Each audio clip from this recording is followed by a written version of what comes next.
তথাগত সম্যক সম্বুদ্ধ বিরাগময় বুদ্ধির ধর্ম আর বিশুদ্ধ সর্বগুণে গুণান্বিত অনুত্তর পুণ্যক্ষেত্র বুদ্ধির শ্রাবক সঙ্গ এই ত্রিবিধ শ্রেষ্ঠ রত্নকে সর্বপ্রথমে স্মরণ করছি।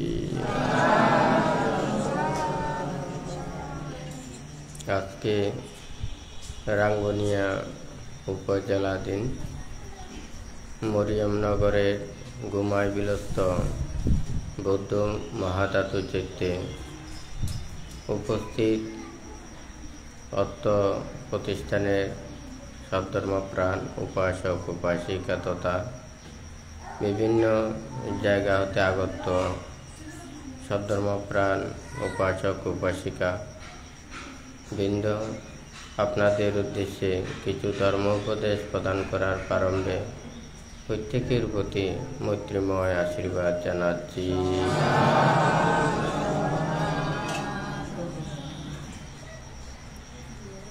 যেই ধর্ম আদিতে কল্যাণ, মধ্যে কল্যাণ এবং পর্যাবসানে কল্যাণ, যেই ধর্ম আচরণের মাধ্যমে সকল প্রকার দুঃখ থেকে নিবৃত্তি লাভ করে নির্বাণ সত্যকে উপলব্ধি করতে পারে, সেই ধর্ম শ্রবণের পূর্বে প্রত্যেকে ত্রিরত্নের প্রতি শ্রদ্ধা উৎপন্ন করুন।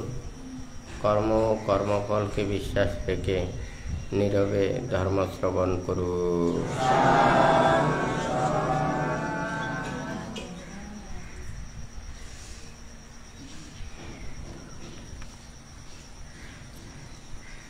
গত শুক্রবারে দেশনার সময় বান্তে উপাসক উপাসিকাদের 10 গুণ সম্পর্কে দেশনা প্রদান করেছেন।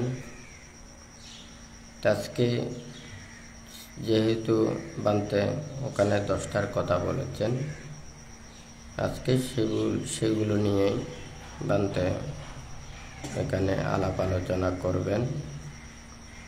সেই উপাসক উপাসিকাদের 10 গুণ। প্রথম হচ্ছে ভিক্ষু সঙ্গের সুখে সুখী দুঃখে দুঃখী হন। 2 ধর্মকে শ্রেষ্ঠত্ব রূপে গ্রহণ করেন। 3 সর্বদা যথাশক্তি দানে রত থাকেন। 4 বুদ্ধ শাসনের পরিহানিমূলক কিছু দেখিলে তাহা প্রতিরোধ করিয়া শাসনের শ্রীবৃদ্ধির জন্য অশেষ চেষ্টা করেন। 5 সম্যক দৃষ্টি সম্পন্ন হন, যাবতীয় মিথ্যা দৃষ্টি বিষয় পরিত্যাগ করেন। 6 জীবনান্তেও ত্রিরত্নের শরণ ব্যতীত অন্য ধর্মের আশ্রয় গ্রহণ করেন না। 7 কায় বাক্যে সুসংযত হন। 8 সর্বদা মৈত্রীপূর্ণ চিত্তে অবস্থান করেন। 9 হিংসা বিদ্বেষ পরিত্যাগ করেন। সততা ও প্রবঞ্চনতা পরিহার করিয়া বিচরণ করেন। 10 সর্বদা ত্রিরত্নের সেবায় নিয়োজিত থাকেন। আজকে এই প্রসঙ্গে আপনাদেরকে দেশনা প্রদান করবেন। আপনারা প্রত্যেকে ত্রিরত্নের সান্নিধ্যে এসেছেন। বুদ্ধ ধর্ম সঙ্গের আশ্রয়ে আপনারা এসেছেন। আশ্রয় বলতে শরণ বা আশ্রয়, অর্থাৎ আমাদের একজন ছাত্র মাস্টারের শরণাপন্ন হয়, একজন অসুস্থ রোগী ডাক্তারের শরণাপন্ন হয়। তো বুদ্ধির এই ত্রিরত্নের শরণাপন্ন যারা হন, সকল প্রকার দুঃখ থেকে নিবৃত্তি লাভ করার জন্য এবং নির্বাণ সত্যকে উপলব্ধি করার জন্য বুদ্ধ ধর্ম সঙ্গে ত্রিরত্নের শরণাপন্ন হয়ে থাকে। যারা এই ত্রিরত্নের প্রকৃত উপাসক উপাসিকা হন, ওনারা এই 10টি গুণেই গুণান্বিত হতে হবে। আমরা প্রত্যেকেই জানি, যেখানে বুদ্ধ থাকবে না সেখানে ধর্মের কথা আসবে না, যেখানে বুদ্ধ এবং ধর্ম থাকবে না সেখানে সঙ্ঘ কখনো সৃষ্টি হতে পারে না। বুদ্ধ, ধর্ম এবং সঙ্ঘ একটার সাথে একটা পারস্পরিক সম্পর্ক রয়েছে। যারা বুদ্ধের প্রতি প্রসন্ন নয়, শ্রদ্ধা যদি না থাকে, বিশ্বাসটা যদি না থাকে, তাহলে ধর্মের আশ্রয়ও আসবে না এবং সঙ্ঘের প্রতিও শ্রদ্ধা উৎপন্ন করতে পারবে না। তা এখানে যে কথাগুলো বুদ্ধ বলেছেন, আপনারা প্রত্যেকেই উপাসক উপাসিকা। আপনারা যদি প্রকৃতপক্ষে উপাসক উপাসিকা হন, অবশ্যই এই 10 গুণে গুণান্বিত হতে হবে।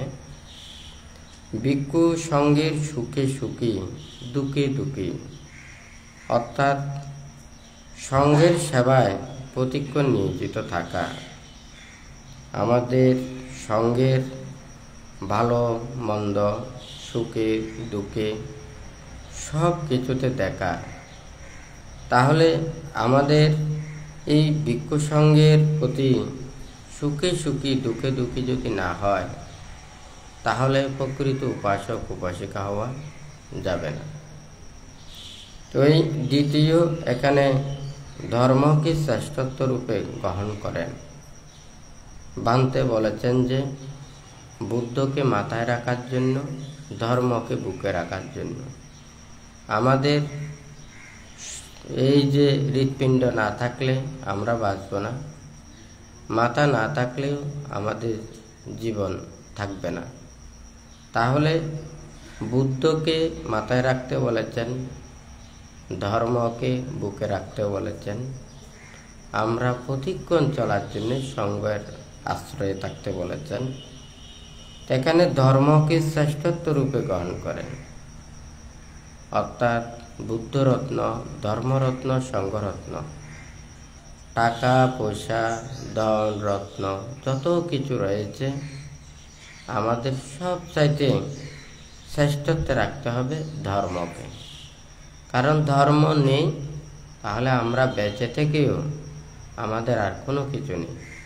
তাহলে সুন্দরভাবে আমাদের থাকার জন্য ধর্মকে রাখবে। জীবন অতিবাহিত করার জন্য যেমন প্রাণের প্রয়োজন, আমাদের যদি সদ্গুণে যদি গুণান্বিত না হই, তাহলে তারা আমাদের জীবিত থেকেও মৃত সদৃশ। অর্থাৎ ধর্ম না থাকলে আমাদের জীবন থাকলেও, ধর্ম না থাকলে আমাদের প্রকৃত সে বাঁচার মতো বাঁচা নয়। তাহলে ধর্মকে উপাসক উপাসিকারা ধর্মকে শ্রেষ্ঠত্ব রূপে নিজে মনে ধারণ করেন, সর্বদা যথাশক্তি দানে রত থাকেন। এখানে দান কার্য ত্যাগের কথাটা বলেছেন। বুদ্ধের ধর্ম ত্যাগের ধর্ম। আমরা বুদ্ধ ত্যাগকে কেন প্রশংসা করেছেন? কারণ আমরা যদি ত্যাগ করতে না পারি, অপরকে যদি দিতে না পারি, তাহলে কারো উপকার করতে পারবো না, কারো সুখের কাছেও আসতে পারবো না, দুঃখের কাছেও সহযোগিতা করতে পারবো না, অপরজনের প্রীতি আনন্দ লাভ করতে পারবো না, আরেকজনের প্রতি আস্থা ভক্তি বিশ্বাসও লাভ করতে পারবো না। কারণ দান করলে, অপরজনকে সহায়তা করলে তার মনও দুর্বল হয়। তাহলে আমরা অপরের যাতে কাছে আসতে পারি, নিজের মনটাকেও যাতে সেটা ধর্মমুখী করতে পারি, তাহলে এই ত্যাগের কর্মপথে প্রথমে এই দানের কথাটা বলেছেন। কারণ ত্যাগ না করলে, বস্তু ত্যাগ না করলে ভোগ ত্যাগ করতে পারে না। তো বস্তু ত্যাগের পরে ভোগ ত্যাগ করতে হয়, তারপরে নির্বাণ সত্যকে উপলব্ধি করতে পারে। সেই জন্য এখানে দানের কথাটা বলেছেন। কিন্তু এই নয় যে আপনি দান করবেন, শীল পালন করবেন না, সৎ পথে চলবেন না, তা কিন্তু নয়। এখানে দান করতে হলে আমাদেরকে কি লাগবে? শ্রদ্ধাগুণ লাগবে, আমাদের বিশ্বাস লাগবে, শীলগুণ লাগবে, আমাদের সেটা কর্মফলকে বিশ্বাস করতে হবে। আমি যদি দান করি, আমার যদি শ্রদ্ধা না থাকে, পরলোক বিশ্বাস না থাকে, কর্মফলকে যদি বিশ্বাস না করি, এই দানের আনিশংসকে যদি আমি না পাবি, তাহলে এই কুশল কর্মের যথাযথ ফল আমরা লাভ করতে পারবো না। কারণ আমরা যখন খিদায় আহার গ্রহণ করি, খাওয়ার সময়ে আমাদের নিয়ম নীতি প্রতিপালন করতে হবে। কিন্তু খাওয়ার পরে যদি চিন্তা করে এটা আমাকে এইভাবে খেতে হবে, এইভাবে আচরণ করতে হবে, এইটাকে আমাকে ভাবতে হবে, তখন কিন্তু কোনো কাজে আসবে না। দান এটা কর্মফলকে বিশ্বাস রেখে, তীরত্নের প্রতি শ্রদ্ধা রেখে, এই কর্মের ফলস্বরূপ আমরা লাভ করব, আনিশংসকে ভেবে সৎভাবে উপার্জন করে শীল পালন করে যখন করা হবে, তাহলে এটার পরিপূর্ণতা পুণ্যটা লাভ করবে। আর যদি এগুলো না হয়, এই যথাযথ পুণ্য থেকে উনি বঞ্চিত হবেন। এখানে এই দান করার পূর্বে আমাদেরকে এই চেতনা লাগবে। আর যদি এটা না থাকে, আমরা পুণ্য থেকেও বঞ্চিত হব। সেজন্য বুদ্ধ এখানে সর্বদা যথাশক্তি দানে রত থাকার সেই উপদেশটা দিয়েছেন। তারপরে বুদ্ধ শাসনের পরিহানি কিছু দেখিলে তাহা প্রতিরোধ করিয়া শাসনের শ্রীবৃদ্ধির জন্য অশেষ চেষ্টা করেন। আপনারা প্রত্যেকেই পরিবারের মধ্যে, সংসারের মধ্যে দেখেন, কোনো কিছু উপার্জন করলে এটাকে যদি সংরক্ষণ করা না হয়, এটা সহজে নষ্ট হয়ে যায়, এটা বেশি দিন থাকে না, বা আমরা যথাযথভাবে ফল লাভ করতে পারি না। ঠিক তদ্রূপেও সদ্ধর্মের রক্ষা করার জন্য আমাদের প্রত্যেকের মনোযোগ থাকতে হবে। দায়ক দায়িকা, উপাসক উপাসিকা, ভিক্ষু শ্রামণ প্রত্যেকেরই একান্ত প্রচেষ্টা প্রয়োজন।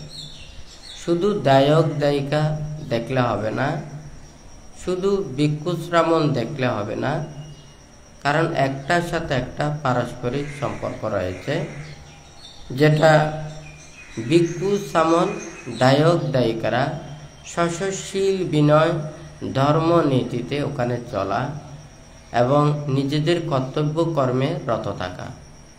এখানে যদি এগুলো না থাকে, তাহলে সদ্ধর্মকে শ্রীবৃদ্ধি করা, রক্ষা করা কখনো সম্ভব নয়। একটা পরিবারের মধ্যে মাতা পিতা ছেলে মেয়ে প্রত্যেকেই স্ব কর্তব্য কর্মে রত থেকে যথা নিয়মে যথা কার্য সমাধা করতে হয়।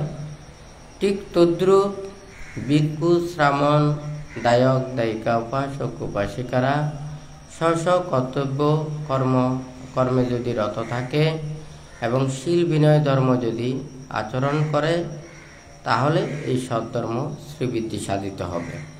সেই জন্য বুদ্ধ বলেছেন যে বিনয় নাম বুদ্ধ শাসনস্য আয়ু। বিনয় বুদ্ধ শাসনের আয়ু সদৃশ। যতদিন পৃথিবীতে বিনয় থাকবে, ততদিন বুদ্ধ শাসন থাকবে। এটা 5000 বছর নয়, 10,000 বছর নয়, এটা হাজার হাজার বছর নয়। যতদিন এই শীল বিনয় ধর্ম আচরণ করবেন, ততদিন পর্যন্ত এই সদ্ধর্মের শাসন থাকবে। কিন্তু আমরা অনেকেই অনেক কিছু বিশ্বাস করতে পারি না, চিন্তা করতে পারি না। অনেকেই অনেক কিছু বলেন। আমরা একটা গাছের তলায় যদিও বা যাই, আমাদের গাছের সে মূল্যটা আমাকে চিনতে হবে। গাছের ফলেরও আলাদা গুণ আছে, অন্যান্য শাখা প্রশাখা পাতা কিংবা ফুলের এগুলোর আলাদা গুণ আছে। প্রত্যেক গুণ একইভাবে কখনো নয়। এই সদ্ধর্ম শাসনের যা কিছু রয়েছে এখানে যেমন এক একটা গুণ রয়েছে, আমরা ধর্মের কাছে এসে এই সদ্ধর্মকে রক্ষা করার জন্য বুদ্ধ যে বলেছেন বিনয় নাম বুদ্ধ শাসন সায়, এবং ধর্মের কোনো এক্সপায়ারি ডেট নেই। যতদিন পর্যন্ত এই পৃথিবীতে এবং এই লোকের মধ্যে সত্যগণ চতুরার্য সত্যকে উপলব্ধি করতে পারবেন ততদিন পর্যন্ত জ্ঞান লাভ করবে। আর চতুরার্য সত্যকে উপলব্ধি করতে না পারলে জ্ঞান লাভ করা যাবে না। তাহলে সব কিছুর এক্সপায়ারি ডেট আছে, কিন্তু ধর্মের কোনো এক্সপায়ারি ডেট নেই। বুদ্ধির সময় যদি শীল প্রতিপালন করে তাহলে শীলবান হবে, ধার্মিক হবে। এখন যদি আপনারা শীল পালন করেন, আপনারা কি শীলবান হবেন না? হবেন নাকি হবেন না? বুদ্ধির শীল বিনয় ধর্ম বুদ্ধির সমকালীন আচরণ করলে ভাবলে জ্ঞান লাভ করেন। আপনারা যদি সেই শীল বিনয় ধর্ম আচরণ করেন, ভাবেন, আপনারা জ্ঞান লাভ করতে পারবেন না? পারবেন নাকি পারবেন না? বুদ্ধ কি ত্রিপিটকের ভাষায় ওখানে কি লিখেছেন? পঞ্চশীল বুদ্ধের সময় পালন করলে পালন হবে, বুদ্ধ যখন থাকবেন না তখন না এটা পালন করলে এটা হবে না, এই ধরনের কি আছে? সাথাঞ্চা ধাম্ম না যারাং উপেতি। সৎ লোকের ধর্ম এটা জীর্ণতা প্রাপ্ত হয় না, অর্থাৎ সৎ ধর্ম এটা কোনো জীর্ণ হবার বিষয় নয়, এটা উপলব্ধির বিষয়। আমরা যতদিন পর্যন্ত উপলব্ধি করতে পারবো ততদিন পর্যন্ত এটা মানে আমাদের জ্ঞান উৎপন্ন হবে। আচরণ করব না, বিশ্বাস করব না, শ্রদ্ধা থাকবে না, তখন মনে করবেন আপনি যতই কিছু করেন না কেন ওখানে জ্ঞান লাভ থেকে বঞ্চিত হবেন। তাহলে বুদ্ধ বলেছেন যে কি, যতদিন পর্যন্ত এই শীল বিনয় ধর্ম থাকবে বুদ্ধের শাসনের আয়ু থাকবে। তাহলে আমরা যদি শীল বিনয় ধর্ম যদি আচরণ করি, ভিক্ষুরা ভিক্ষুদের শীল বিনয় আচরণ করেন, শ্রামণেরা শ্রামণদের শীল বিনয় আচরণ করেন, দায়ক দায়িকা উপাসক উপাসিকারা যদি ওনাদের শীল বিনয় আচরণ করেন, ততদিন এই সদ্ধর্ম থাকবে। হয় নাকি নয়? এখন আমরা তো সেটা ভাবি না। আজকাল আমরা চিন্তা করি, আমরা জানলে পারলে, যে যত বেশি জানে, যে যত বেশি পারে, আমাদের সেই জানা আর পারায় আমরা আত্ম অহংকার করি। কিন্তু আমরা কতটুকু উপলব্ধি করতে পারছি, আচরণ করছি, নিজের মনের দ্বারা এটা ভাবছি, এটা আমরা চিন্তা করি না। কারণ বাহ্যিকের বেশভূষা মানুষেরা সবাই দেখে, হ্যাঁ, কিন্তু অন্তরের দিকটা মানুষেরা দেখে না। একজন মানুষ সে দিনে আনে দিনে খায়, কিন্তু তার নীতি আছে, সৎ চরিত্র আছে, তার মধ্যে বিশ্বাস আছে, তাহলে কিন্তু আমরা তার প্রতি এতটুকু নমনীয় নয়। কিন্তু দেখা যায় বাহ্যিকে যার বেশভূষা অনেক ধরনের, যেগুলো সুনাম সুখ্যাতি মানুষের যে একটা মর্যাদা, এটা যখন দেখি এটার প্রতি আমরা কি ওইদিকে আমরা নমনীয় হই। এখানে বুদ্ধ এবং বুদ্ধির ধর্ম, যখন বুদ্ধ ছিলেন তখন এই ধর্ম দান করেছেন। এখনো ত্রিপিটকের পাতায় পাতায় আমরা বুদ্ধির উপদেশগুলো ওখানে পাই, কিন্তু এটা বই আকারে শব্দ আকারে আমরা সবাই দেখি, হ্যাঁ শুনি, কিন্তু আমরা বিশ্বাস করতে পারি না। পরলোক যদি বিশ্বাস করেন, জন্ম জন্মান্তর বিশ্বাস করেন, কর্ম এবং কর্মফলকে বিশ্বাস করেন, এবং নির্বাণ এবং মুক্তিকে বিশ্বাস করেন, বুদ্ধির যাহা কিছু ত্যাগের উপদেশ সেগুলোকে যদি আমরা বিশ্বাস করি, তাহলে আমরা পাপ করব না, অন্যায় করব না, অপরাধ করব না। এখন যদি সবাইকে যদি বলি, তাহলে ওখানে এসে আগুন ধরার জন্য কেউ হাত দিয়ে ওখানে আগুন ধরবে না। ওই হাতে ব্যথা পাচ্ছে, পোড়া খাবে, জ্বালা যন্ত্রণা করবে, সেই জন্য ধরতে চাইবে না। কিন্তু পরলোক তো এইভাবে সহজে আমরা দেখতে পাচ্ছি না। কর্মফলের সে বিচারকে চিন্তা করার আমরা অতটুকু ভাবি না। কিন্তু লৌকিক দৃষ্টিতে যেগুলো আমরা দেখি, এগুলোর প্রতি আমরা সবচেয়ে বেশি বিশ্বস্ত, যার কারণে ওখানে সেই ধর্মের প্রতি শ্রদ্ধা, ভক্তি, বিশ্বাস এগুলোর অবহেলার কারণে আমরা আচরণ করছি না, প্রতিপালন করছি না, ভাবছি না এবং উপলব্ধি করতে পারছি না। তো বুদ্ধ এই ধর্মকে যেভাবে বলেছেন, তাহলে যতদিন আমরা সহনশীল বিনয়ে থাকব, নীতিতে থাকব, যথাযথভাবে শ্রদ্ধা, ভক্তি, বিশ্বাস থাকবে, তাহলে ধর্মও থাকবে, ধর্ম জ্ঞানও থাকবে। পৃথিবী থেকে কখনো ধর্ম শূন্য হবে না, জ্ঞান শূন্য হবে না। তা আমরা প্রকৃত কথাতে এখানে না গিয়ে আমরা বাহ্যিক অনেক বিষয় নিয়ে আলাপ আলোচনা করি। একটা গাছের কথা কেন বলেছেন বানতে? একটা গাছের সেটা যদি ফলটাই যদি প্রধান হয়, আমি যদি সেই ফলের স্বাদ না পাই, আমার কাছে যদি পাতার সেই গুণটাই যদি আমার মহৎ হয়, তাহাতেই যদি আমি তৃপ্তি লাভ করি, তখন সবাইকে আমি পাতার গুণটাই বর্ণনা করব, ফলের গুণ বর্ণনা করব না। কারণ আমার যতটুকু অভিজ্ঞতা আমি ততটুকু অপরজনকে দিতে পারবো, তার চাইতে বেশি না। কেউ যদি লেখাপড়ায় যদি প্রাইমারি অতিক্রম করে, তাহলে প্রাইমারি পর্যন্ত পড়াতে পারবে। তারপরে হাই স্কুল অতিক্রম করলে সে হাই স্কুলের ওখানে বুঝতে পারবে, পড়াতে পারবে। কলেজ অতিক্রম করলে তারা কলেজের পারবে, হয় নাকি না? কিন্তু প্রাইমারি অতিক্রম করলে তারা তো কলেজ বিশ্ববিদ্যালয়ের ছাত্রদেরকে শিক্ষা দিতে পারবে, হয় নাকি না? এখন আমি ধর্মকে কতটুকু পর্যন্ত আমি আচরণ করছি, প্রতিপালন করছি, বিশ্বাস করছি, আমার যতটুকু যদি অভিজ্ঞতা না থাকে, আমি অপরজনকে দেব কি করে, হয় নাকি না? তাহলে আমার নিজের উপলব্ধি থাকতে হবে, ধর্মজ্ঞান থাকতে হবে, ধর্মকে বুঝতে হবে। সেই জন্য এখানে কি এই বুদ্ধ শাসনের পরিহানিমূলক কিছু দেখিলে তাহা প্রতিরোধ করিয়া শাসনের শ্রীবৃদ্ধির জন্য অশেষ চেষ্টা করেন।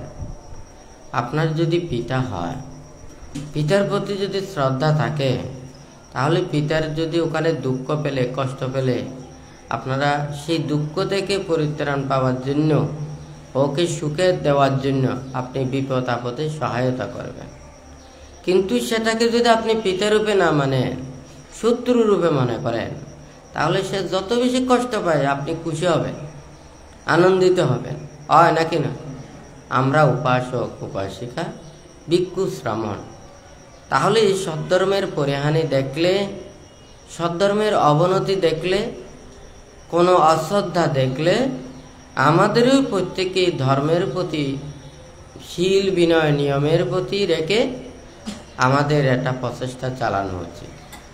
কিন্তু আমাদের সেই চেতনা যদি না থাকে, আমরা কি করে ওখানে উপাসক, উপাসিকা হলাম? আমরা কি করে ভিক্ষু, শ্রামণ হলাম? আমরা কি করে বুদ্ধপুত্র হলাম, হয় নাকি নয়? আমরা একটা পুত্র এবং পিতা, পিতার গুণই তো ধারণ করে পুত্র, হয় নাকি না? তাহলে বুদ্ধির গুণই তো ধারণ করতে হবে বুদ্ধপুত্রকে। বুদ্ধ ত্যাগী, উনি বিমুক্ত পুরুষ, উনি নির্বাণ সত্যকে উপলব্ধি করেছেন, উনি মুক্তিদাতা, সবাইকে মুক্তির পথে উনি মুক্ত হয়েছেন এবং সবাইকে মুক্তির পথে আনার জন্য প্রচেষ্টা চালিয়েছেন, হয় নাকি না? তাহলে আমাদেরও কেউ বুদ্ধপুত্র হতে হলে সেই বুদ্ধের গুণকে ধারণ করতে হবে, হয় নাকি না? তাহলে উপাসক, উপাসিকারা প্রত্যেকেরই সেই সদ্ধর্মকে রক্ষা করতে হবে, হয় নাকি না? তো সেই জন্যে এই কথাটা কেন বলেছেন? তারপর সম্মুখ দৃষ্টি সম্পন্ন হন, যাবতীয় মিথ্যা দৃষ্টি বিষয় পরিত্যাগ করেন। এখানে সম্যক দৃষ্টি এবং মিথ্যা দৃষ্টি, যেই ধর্ম আচরণের মাধ্যমে, বিশ্বাস স্থাপনের মাধ্যমে নির্বাণ এবং মুক্তিকে ওনারা যথাযথভাবে বিশ্বাস করেন, এটা হচ্ছে যে সম্যক দৃষ্টি। আর যেটার কারণে এই সদ্ধর্মের বা নির্বাণ মুক্তি লাভের পরিহানি হয়, এটা হচ্ছে যে মিথ্যা দৃষ্টি।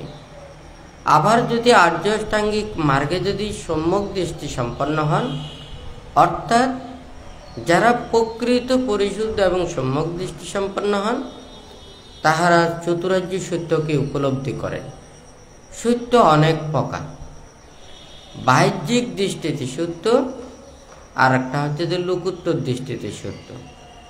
যারা আর্য সত্যকে উপলব্ধি করেন, এটা হচ্ছে যে সম্যক দৃষ্টি সম্পন্ন হয়ে পূর্ণাঙ্গ নির্বাণ এবং মুক্তি লাভের জন্য সততই সচেষ্ট থাকেন। আর যারা এমনি উপাসক উপাসিকারা সেই চতুরার্য সত্যকে উপলব্ধি করার জন্য প্রচেষ্টা চালান, তাহলে ওনারা সব সময় নির্বাণ এবং মুক্তির ধর্মের কথা ভাবেন, চিন্তা করেন এবং আচরণ করেন। সেজন্য এখানে সম্যক দৃষ্টি সম্পন্ন হন, এই কথাটা বলেছেন। এবং যেই কথা ভাবলে, যেটা আচরণ করলে, অনুসরণ করলে শীল বিনয় ধর্মের পরিহানি হয়, এগুলোকে পরিত্যাগ করে থাকেন। জীবনান্তে ও ত্রিরত্নের শরণ ব্যতীত অন্য ধর্মের আশ্রয় গ্রহণ করেন। দেখুন, আপনারা যখন পঞ্চশীল নিয়েছেন, প্রথমে বলেছেন বুদ্ধং শরণং গচ্ছামি, ধাম্মং শরণং গচ্ছামি, সংঘং শরণং গচ্ছামি।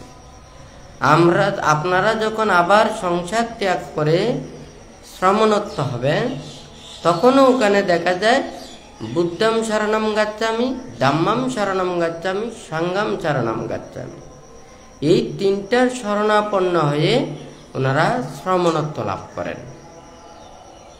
আবার যদি এই তিনটে শরণ যদি আপনি পরিত্যাগ করেন, তখন কিন্তু শ্রমণত্ব থাকেন না। বুদ্ধির অগুণ বাসন করিলে পরাজিকা হয়, ধর্মের অগুণ বাসন করিলে পরাজিকা হয়, সঙ্গের অগুণ বাসন করিলে পরাজিকা হয়। অর্থাৎ শ্রমণত্ব হয় ত্রিরত্নের প্রতি শ্রদ্ধা, ভক্তি, বিশ্বাস এবং আশ্রয়কে নিয়ে। সে যখন বুদ্ধির অগুণ বাসন করে, ধর্মের অগুণ বাসন করে, সঙ্গের অগুণ বাসন করে, ত্রিরত্নের প্রতি অশ্রদ্ধা সম্পন্ন হন, তখন আর শ্রমণত্ব থাকে না। শ্রমণদের দশ পরাজিকার মধ্যে প্রথম তিনটা ওখানে যেই ওগুলো আছে, ওখানে এই তিনটাও আছে। তাহলে বুদ্ধির অগুণ, ধর্মের অগুণ, সঙ্গের অগুণ বাসন করলে তখন আর শ্রমত্ব থাকে না। যেই কারণে আমরা বুদ্ধির আশ্রয়ে এসেছি, এই গুণটাই যখন ওখানে থাকবে না, ত্রিরত্নের প্রতি শ্রদ্ধা, ভক্তি, বিশ্বাস থাকবে না, তখন আর উপাসকও হবে না, উপাসিকাও হবে না, ভিক্ষুও হবে না, শ্রামণও হবে না। এখন বান্তার কথাটা বুঝা গেছে? তো এখানে জীবনান্তেও ত্রিরত্নের শরণ ব্যতীত অন্য ধর্মের আশ্রয় গ্রহণ করেন না উপাসক উপাসিকা হতে হলে। কায় বাক্যে সুসংযত থাকেন। এখানে কায়ের দ্বারা পাপকর্ম পরিত্যাগ করেন, বাক্যের দ্বারা ওখানে পাপকর্ম পরিত্যাগ, মানে মিথ্যা, বিতা, কটুবেদ এই বাক্য পরিত্যাগ করেন। এখানে কায় সংযত এবং বাক্য সংযত। তাহলে একজন দায়ক কিংবা উপাসক উপাসিকারা পঞ্চশীল এবং অষ্টশীল দিয়ে থাকেন, কিন্তু যখন সে শ্রমণত্ব হয় তাহলে কায়শীল অনেক আছে, বাক্যশীল অনেক আছে। আবার যখন ভিক্ষু ধর্মে উপনীত হয়, ওনারও কায়শীল অনেক, বাক্যশীল অনেক। অর্থাৎ দায়কদের কায় বাক্যে সুসংযত হওয়া এবং দায়ক দায়িকাদের, তারপর শ্রামণদের এবং ভিক্ষুদের এখানে কায় এবং বাক্যে সুসংযত হওয়া, এখানে পার্থক্য রয়েছে। অর্থাৎ উপাসক উপাসিকাদের কম, ভিক্ষু শ্রামণদের অনেক বেশি। তো যাই হোক, এখানে বুদ্ধ বলেছেন কায় বাক্যে সুসংযত হন। সর্বদা মৈত্রীপূর্ণ চিত্তে অবস্থান করেন। আমরা প্রত্যেকেই সে নির্বাণ এবং মুক্তির কর্মপথে, শীল সমাধি প্রজ্ঞার কর্মপথে যদি চলতে চায়, তাহলে আমাদের সকল প্রাণীর প্রতি মৈত্রী চেতনা উৎপন্ন করতে হবে। এই মৈত্রী, করুণা, মুদিতা, উপেক্ষা, এই চারি ব্রহ্মবিহার একজন সৎ পথের দিকে আসতে চাইলে, শীলে যথাযথভাবে প্রতিপালন করতে চাইলে এবং সমাধি লাভ করতে চাইলে, প্রজ্ঞা লাভ করতে চাইলে এই মৈত্রী চেতনা লাগবে। মৈত্রী এটা যেমন আমাদের একটা মাটি দিয়ে যদি কোনো কিছু করতে চায়, মাটিকে কি করতে হবে? নরম করতে হবে। হ্যাঁ, তাহলে নরম করার জন্য ওখানে প্রয়োজন পানি। তাহলে আমাদেরও মানুষের মনটাকেও কঠিন, কঠোর, নিষ্ঠুরতা এগুলো পরিত্যাগ করার জন্য আমাদের মনটাকেও এই মৈত্রী চিত্ত উৎপাদন করতে হবে।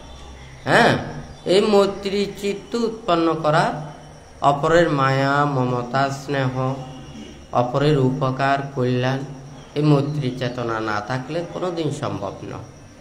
তাহলে এই মৈত্রীটা হচ্ছে তো প্রথম ধাপ। মনটাকে কঠোর নিষ্ঠুরতা পরিত্যাগ করার জন্য তাহলে এই মৈত্রী চেতনা প্রয়োজন। অর্থাৎ শীল পালন করতে হলেও মৈত্রী লাগবে, সমাধি উৎপন্ন করতে হলেও মৈত্রী লাগবে, প্রজ্ঞা লাভ করতে চাইলেও ওখানে মৈত্রী লাগবে। সর্বদা কি মৈত্রীপূর্ণ চিত্তে ওনারা অবস্থান করেন, সবসময় মৈত্রী ভাবনে রত থাকেন। তারপরে ওখানে হিংসা, বিদ্বেষ পরিত্যাগ করেন, সততা, প্রবঞ্চনতা পরিহার করিয়া বিচরণ করেন। আমরা যখন ধর্মের আশ্রয়ে আসি, পাপ চিন্তা, পাপ কর্ম এবং অপরের অনিষ্ট কামনা এগুলো সমস্ত কিছু পরিত্যাগ করতে হবে। একজন যিনি উপাসক এবং উপাসিকা, অপরের প্রতি সেই হিংসা, বিদ্বেষ সেগুলো পরিত্যাগ করিয়া, অপরের অনিষ্ট কামনা পরিত্যাগ করিয়া, অপরের ক্ষতি এবং বিদ্বেষপূর্ণ এগুলো পরিত্যাগ করিয়া ওনারা সব সময় সে নিজের ভালো মন্দ এটার মতো সকল প্রাণীর অপরের সেটা চিন্তা করিয়া সবসময় বিহার করেন। খারাপ এবং পাপ কর্ম এবং পাপ চিন্তা থেকে দূরে থাকেন। সর্বদা ত্রিরত্নের সেবায় নিয়োজিত থাকেন।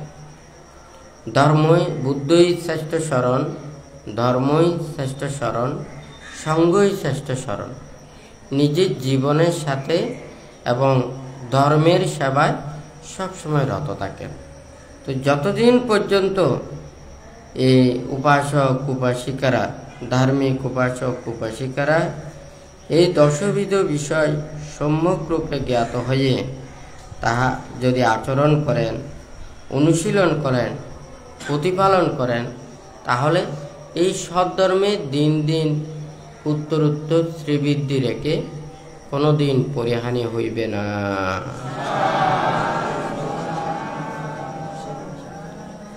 তাই আমরা এখানে সৎ বাক্য, কুশল বাক্য, পুণ্য বাক্য, আরেকজনের ভালো কর্মের অনুমোদনের জন্য সাধুবাদ দিই, হয় নাকি না? আবার যখন মিথ্যা, মিথ্যে দৃষ্টি, ভাব, অকুশল কর্ম, অকুশল আদেশ এগুলোর জন্য যখন সাধুবাদ দেওয়া হয়, তখন কি হতে পারে? এটা পাপ হয়।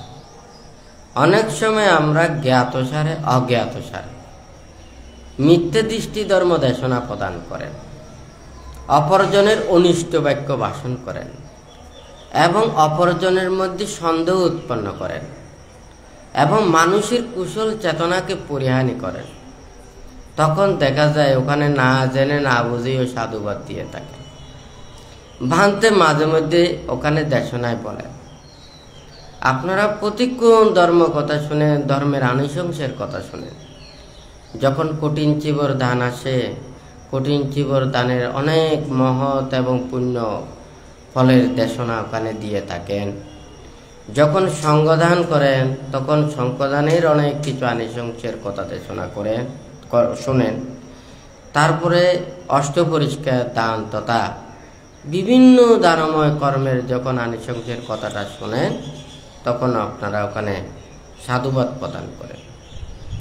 কিন্তু যখন মিথ্যা দৃষ্টি বা অকুশল চেতনা, যেই ধর্ম শ্রবণ করলে মনের মধ্যে আমাদের হিংসা উৎপন্ন হয়, বিদ্বেষ উৎপন্ন হয়, ধর্মের প্রতি অশ্রদ্ধা উৎপন্ন হয়, ধর্মের প্রতি শ্রদ্ধা পরিহানি হয়, সংকোচতা উৎপন্ন হয়, তাহলে সেই ধর্ম শ্রবণ করলে, সে মিথ্যা ধর্ম শ্রবণ করে সাধুবাদ দিলে তখন পাপ সৃষ্টি করে। আসলে দায়ক দায়িকা উপাসক উপাসিকারা ওনারা এত কিছু ভাবেন না। সাধুবাদ দেওয়ার সময় সাধুবাদ দেন নাকি না, কিন্তু চিন্তা করেন না এটা কি ভালো নাকি খারাপ, এটা কি ধর্ম নাকি অধর্ম। আপনারা তো সারা বছরই পুণ্য কাজ করেন, বিহারে ফালার সোয়াং, তিথি সোয়াং, সঙ্গদান, অষ্টপরিষ্কার দান, কঠিন শিবর দান, আমাদের ভিক্ষুদেরকে সেবা যত্ন করা, আরও অনেক কিছু হয় নাকি না। অনেক আনিসংসের কথাটা শোনেন নাকি শোনেন না, কিন্তু কখনো আপনারা চিন্তা করেন না আমরা এত পুণ্য কাজ করি, এত আমরা ধর্ম কাজ করি, কেন আমরা যথাযথ এটার ফল অনেক সময় পাই না। এটা মাঝে মধ্যে চিন্তা লাগে না? লাগে নাকি লাগে না? একটা ডাক্তার ওষুধ দিয়েছেন, আমার রোগ হয়েছে, ওষুধটা ঠিক মতো না বললে কি ওখানে সুস্থ হবেন? সুস্থ হব?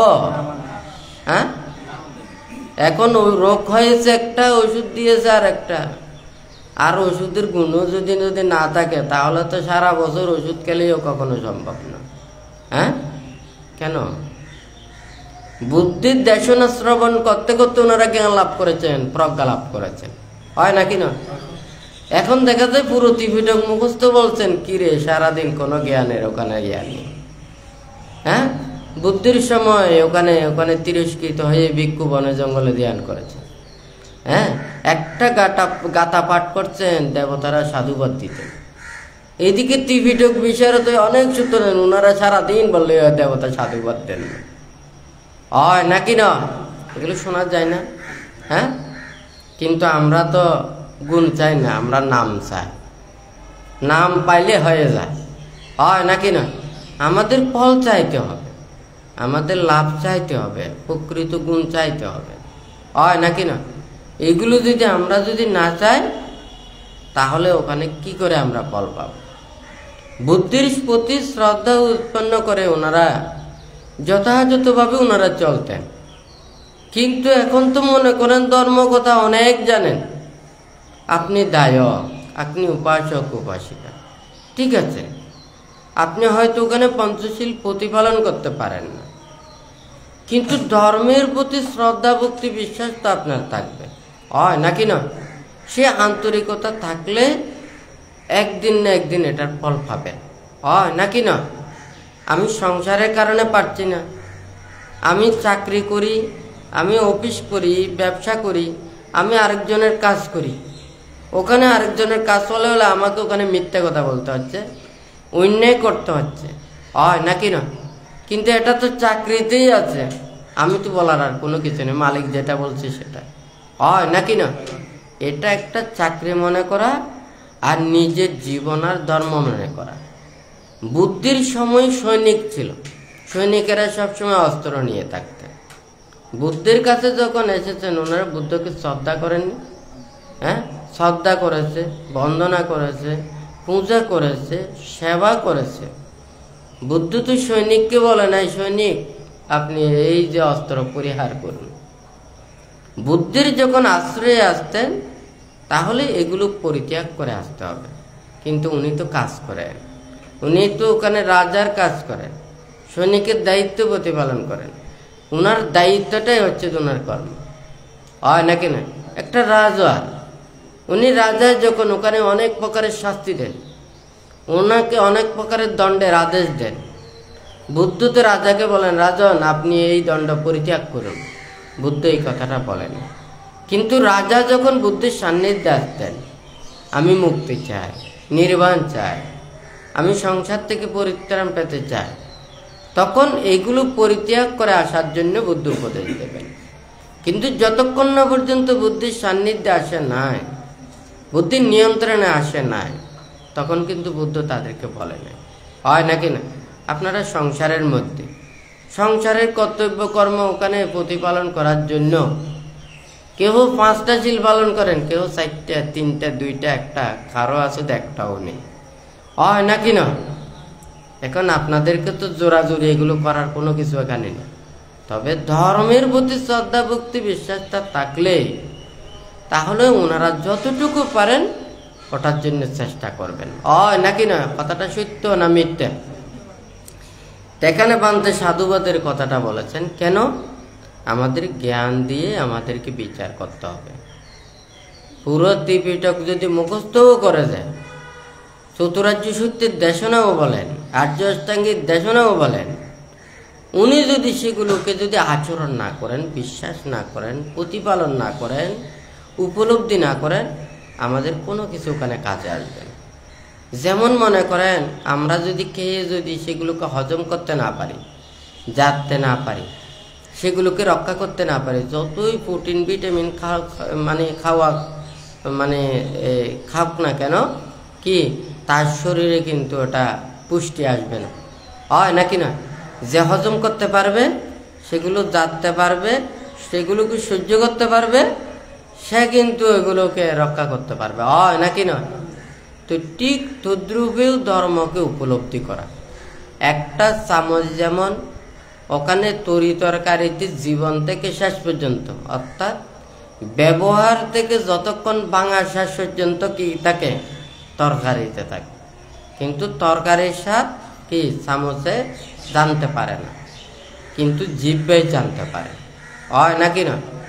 তাহলে এই বুদ্ধির ধর্ম যারা যথাযথভাবে প্রতিপালন অনুশীলন করবেন, শ্রদ্ধা ভক্তি বিশ্বাস রেখে আচরণ করবেন, তারাই একমাত্র এটাকে জানতে পারবে। আর যাহাদের আচরণে নেই, নীতিতে নেই, বিশ্বাসে নেই, শ্রদ্ধাতে নেই, সারা দিন ওখানে বললে ওখানে কোনো কাজে আসবে না। আমরা একটা অনুষ্ঠান করতে চাই, অনুষ্ঠানের ওখানে বিচার করতে চাই, ওখানে মানুষ আসতে চায়, আমরা কথা শুনতে চাই। হয় নাকি না? একটা আমি যদি ধর্মের প্রতি শ্রদ্ধা ভক্তি বিশ্বাস রেখে এই ধর্মকে যদি আমি উপলব্ধি করতে না পারি, তাহলে আমি অপরজনকে কিভাবে উপলব্ধি করাবো? হ্যাঁ, আমি জিনিসটা চিনি না, অপরজনকে আমি চেনাবো কি করে? আমি অন্ধ, আমি দেখতে পাই না, আমি ভালো মন্দ দেখতে পাই না, তাহলে আমি অপরজনকে ভালো মন্দ কিভাবে শেখাবো? হয় নাকি না? অন্ধ যেমন ওখানে পৃথিবীর রূপ সৌন্দর্যের বর্ণনা করলে সে যেমন নিজের কোনো স্বস্তি শান্তি লাভ করতে পারে না, আর এক অন্ধের সাথে মিললে অন্ধের সাথে অন্ধের কথা মিলবে, কিন্তু যিনি চক্ষুষ্মান তাহলে সে একমাত্র প্রকৃতি সত্যকে দেখতে পাবে। হয় নাকি না? ওই অন্ধের এগুলো তো অনেক গান টান শোনা যায়। হয় নাকি না? এক অন্ধ আর এক অন্ধকে পথ দেখায়। হয় নাকি না? তাহলে যাই হোক, এখানে পান্তে সবাইকে এটা বলছেন, বেশি করে দেশনায় বলছেন না। আপনাদেরকে এই প্রকৃত উপাসক উপাসিকা হওয়ার জন্য এই 10 গুণকে যত বেশি আপনারা ধারণ করতে পারবেন, আপনারা এই যে দুর্লভ মানব জীবনে এসে আপনারা যদি শীল প্রতিপালন করে ধর্মের যতটুকু আপনারা সেবা করতে পারেন, আচরণ করতে পারেন, তাহলে দুর্লভ মানব জীবনকে আপনারা সার্থকে রূপান্তরিত করতে পারবেন। এবং যতদিন পর্যন্ত নির্বাণ সাক্ষাৎ করতে না পারেন, ততদিন পর্যন্ত যাহাতে এই যে ত্যাগের কর্মপথ, বিরাগের কর্মপথ, নির্বাণ মুক্তির কথাটা ভেবে যাহাতে প্রত্যেকেই জন্ম জন্মান্তরে সৎ কল্যাণ মিত্রদের সান্নিধ্য থেকে এবং ধর্ম আচরণ করে যাহাতে প্রত্যেকেই আপনারা নির্বাণ সাক্ষাৎ করতে পারেন, সেই রূপে মনের মধ্যে শ্রদ্ধা ভক্তি বিশ্বাস রেখে বুদ্ধ ধর্ম সংঘের কাছে আশীর্বাদ প্রার্থনা করে তিনবার সাধুবাদ প্রদান করুন।